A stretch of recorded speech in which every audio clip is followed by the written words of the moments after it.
Hello everyone, welcome to class. आज हम करेंगे 10th क्लास की ज्योग्राफी का सेकंड चैप्टर, जिसका नाम है forest and wild life resources. ये नाम आपको सुना सुना लग रहा होगा क्योंकि आपने ये पिछली क्लासेस में पढ़ लिया है, लेकिन आप इसे भूल चुके हैं।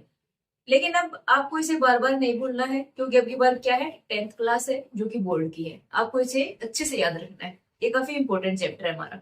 ठीक है, देखो इस अर्थ पर सिर्फ हम तो रहते नहीं है, एनिमल्स भी रहते हैं, प्लांट्स भी रहते हैं, बर्ड्स भी रहते हैं। ठीक है, यानी कि अनेक स्पीसीज रहती है हमारे अर्थ पर।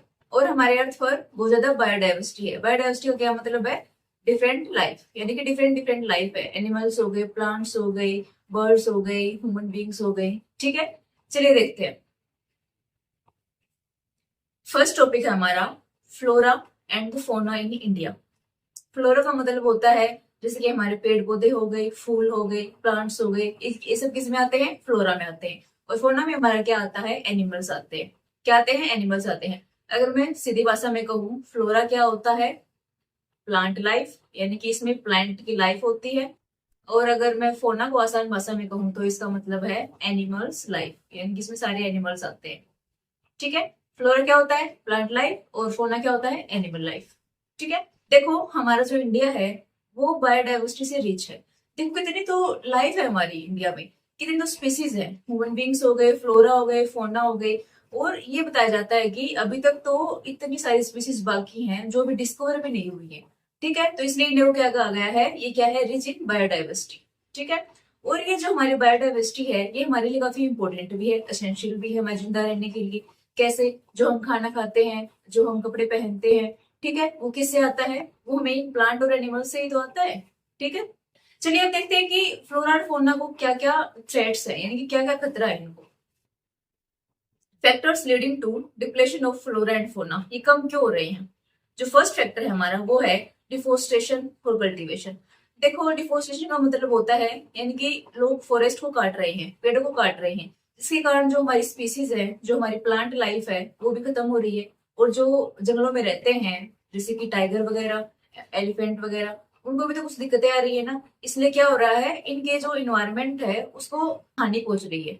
ठीक है, और लोग क्या करते हैं? कल्टीवेशन के लिए, खेती के लिए क्या करते हैं? जंगलों को साफ करते हैं, फॉरेस्ट एरिया को साफ करके वहां पर क्या करते हैं? कल्टीवेशन करते हैं। ठीक है, नेक्स्ट है रेलवेज के लिए, यानी कि अगर मान लो रेलवे लाइन बिछानी है तो भी क्या करते हैं? फॉरेस्ट एरिया को साफ करके या फिर किसी दूसरे एरिया को साफ करके क्या कर दिया जाता है? वहां पर रेलवे लाइन बिछा दी जाती है। तो इससे भी क्या है? ये फ्लोरा और फौना इफेक्ट होते हैं। ठीक है, नेक्स्ट है माइनिंग के लिए। अब देखो जहाँ पे माइनिंग होती है, जितनी ज्यादा माइनिंग होगी, अनकंट्रोल्ड माइनिंग, ये भी क्या है? एक मेन रीजन है इनके डिस्ट्रक्शन के लिए। अब देखो नेक्स्ट रीजन हमारा फ्यूल वुड कलेक्शन। अब फॉरेस्ट से लोग क्या करते हैं? वहां से क्या लेकर आते हैं? वुड लेकर आते हैं, किसके लिए? जलाने के लिए। फ्यूल फूड से भी जो हमारे ये फ्लोरा और फौना है, जो हमारी फॉरेस्ट है, इनको काफी ज्यादा इफेक्ट होता है।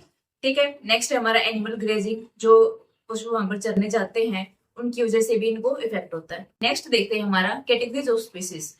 देखते हैं कि हमारे यहाँ पर कैसी कैसी कैटेगरीज है स्पीसीज की। ये सारी क्या है? डिफरेंट डिफरेंट स्पीसीज है। ठीक है, फर्स्ट है नॉर्मल स्पीसीज, यानी कि जिनके नंबर क्या है? स्टेबल है, यानी कि ये काफी ज्यादा मात्रा में है, जैसे कि साल ट्री हो गया, पाइन ट्री हो गया, रोडेंट्स हो गए, कैटल हो गए। ठीक है, नेक्स्ट है एक्सटिंक्ट स्पीसीज, यानी हिंदी में बोले तो इसको विलुप्त प्रजातियां। तो क्या है? अब एग्जिस्ट नहीं करती, जो खत्म हो चुकी है, जैसे कि चीता इन इंडिया, हमारे इंडिया में चीता अब नहीं है। डोडो बर्ड, जो डोडो बर्ड है वो भी इंडिया में नहीं है। तो ये क्या है? एक्सटिंक्ट स्पीसीज है, यानी कि विलुप्त प्रजातियां हैं जो कि खत्म हो चुकी हैं। इंडेंजर्ड स्पीसीज, ये क्या है? फिर से हाई रिस्क, यानी कि ये जो स्पीसीज होती है, जैसे कि ब्लैक बक हो गया, काला हिरन हो गया, इंडियन राइनो, जो कि इंडिया का राइनो है, उसको क्या है? ज्यादा खतरा है, क्योंकि ये किस कैटेगरी में शामिल होने वाली है? एक्सटिंक्ट स्पीसीज में। इसलिए इसको किस कैटेगरी में डाला गया है? इंडेंजर्ड, यानी कि जो कि खत्म होने वाली है, जो जल्दी ही एक्सटिंक्ट कैटेगरी में शामिल हो जाएंगी, इसको क्या बोलते हैं? इंडेंजर्ड। नेक्स्ट है वल्नरेबल स्पीसीज। वल्नरेबल स्पीसीज क्या होता है? At risk of becoming endangered. अब देखो जो इंडेंजर्ड स्पीसीज थी वो तो क्या थी? उन पर क्या खतरा था कि वो एक्सटेंड ना हो जाए, वो खत्म ना हो जाए। अब जो ये वल्नरेबल स्पीसीज है हमारी, ये क्या है? हमें क्या खतरा है? कहीं ये एंडेंजर्ड स्पीसीज में शामिल ना हो जाए। ठीक है, नेक्स्ट है हमारी रेयर स्पीसीज। ये किस में आती है? हमारी रेयर स्पीसीज में आती है, यानी कि ये जो स्पीसीज है ये बहुत ही कम है। ठीक है, नेक्स्ट है इंडेमिक स्पीसीज। ये क्या होता है? ये जो स्पीसीज होती हैं एक स्पेसिफिक रीजन में होती हैं, जैसे कि अंडमान वाइल्ड पिग, जो हमारा अंडमान निकोबार है वहां का जो वाइल्ड पिग है, और जो निकोबार है वहां क्या है पिजन, ये क्या है निकोबार पिजन। तो ये क्या है अलग अलग स्पेसिफिक रीजन में होती है। चलिए अब देखते हैं कि फॉरेस्ट क्लासिफिकेशन इन इंडिया, हमारे इंडिया में फॉरेस्ट का क्लासिफिकेशन कैसे कैसे किया गया है। 3 तरीके से किया गया है।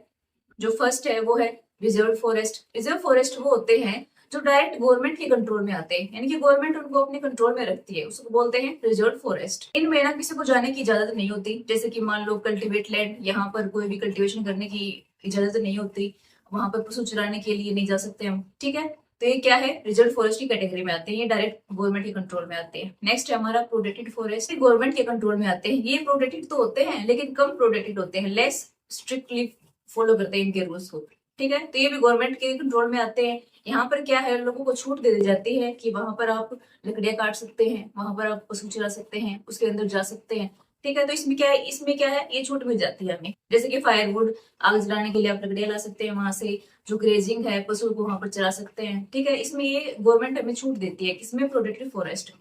अब देखो थर्ड कैटेगरी है एनक्लास्ड फॉरेस्ट। एनक्लास्ड फॉरेस्ट क्या होते हैं, जो कि डायरेक्टली गवर्नमेंट के कंट्रोल में नहीं आते।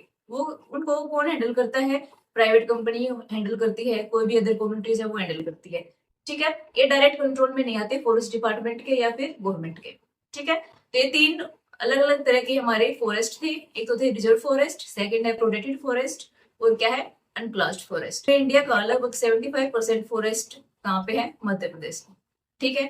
और देखो ये जो रिजर्व फॉरेस्ट है और प्लस प्रोटेक्टेड फॉरेस्ट है, इन दोनों को मिलाकर क्या कहा जाता है, परमानेंट फॉरेस्ट। और जो मध्य प्रदेश में जो ये फॉरेस्ट है ना, ये किस कैटेगरी के हैं, परमानेंट फॉरेस्ट के ये, यानी कि इन पर सीधा गवर्नमेंट का कंट्रोल होता है। आज के लिए बस इतना ही, इसे नेक्स्ट वीडियो में हम पढ़ेंगे कि इनका कंजर्वेशन कैसे किया जाना चाहिए। जो वाइल्ड लाइफ एक्ट है हमारा 1972 का, उसके बारे में डिस्कस करेंगे, प्रोजेक्ट टाइगर के बारे में डिस्कस करेंगे, ठीक है। तो हम आगे के टॉपिक नेक्स्ट वीडियो में डिस्कस करेंगे। आज के लिए बस इतना ही, मिलते हैं नेक्स्ट वीडियो में। अगर आपको वीडियो अच्छी लगी हो तो इस चैनल को लाइक शेयर एंड सब्सक्राइब करें।